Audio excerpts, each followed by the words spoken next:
How did Bach and Beethoven compose so much music?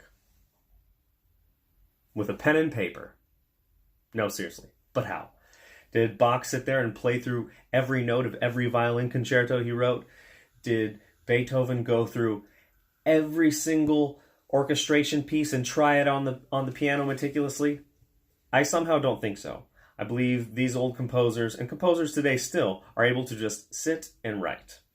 And even Carl Philipp Emanuel Bach, Bach's son, wrote that despite pieces that were derived directly from improvisation, his father never was accustomed to composing at the keyboard, but later would try his music out on one.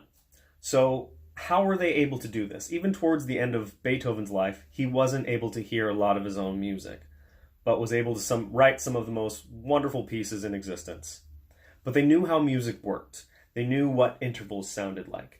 They knew what a major third sounded like. They knew what a tritone was. They knew what a dominant 7 chord was. So if you can internalize certain intervals, scales, chord progressions, say for instance a 1-5 progression, if you can get used to this sound, that's pretty much always what it's going to sound like.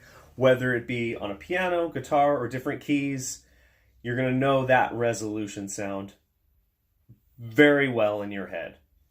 So I think if you can practice internalizing intervals and scale patterns, pentatonic scales, major scales, chord progressions, you can get to that place where you can probably just sit and write.